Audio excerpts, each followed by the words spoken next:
Snargle Goldclaw. Wizard's Folly. Alright, we gotta give this one a nice read. As it loads. Any moment now. Come on. Snargle, I've got an audience to entertain. Come on. There we go. The tower stood tall and proud, as it had for generations, over the placid waters, lapping against the flourishing docks of Gurenhoof. Serena, a young, buxom woman with rich auburn hair, gazed longingly up at the structure and imagined yet again her life among the clouds.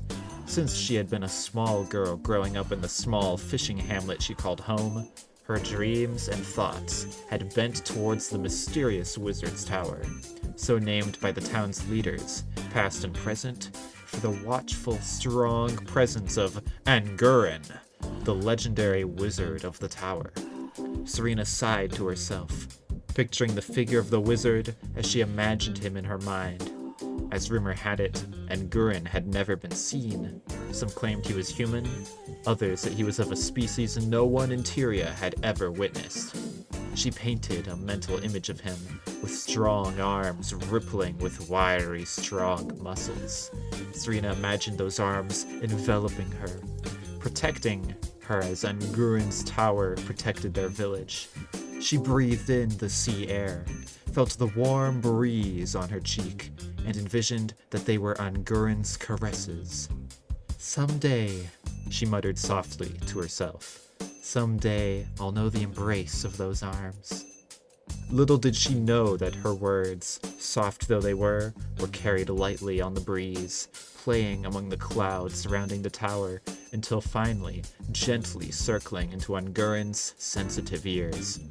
At hearing the trembling lilt in Serena's sweet voice, the wizened wizard's heart skipped a beat. Later that night, as Serena lay in her bed twirling one lock of hair and dreaming of Angurin, a shadow crossed the moon outside her window. She was startled upright, pulling the sheet over her body to cover her state of undress, before realizing that the figure floating in the air outside her hovel was none other than the entity she had just been dreaming of a moment earlier.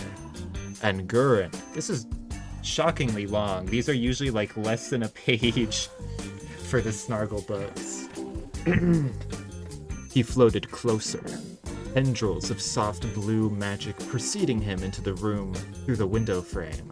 Snake-like and probing, they licked tenderly at her bare ankles protruding from beneath the sheet, sending shockwaves of delight up her legs, and she tingled. "I hope you don't mind my sudden appearance," Angurin said.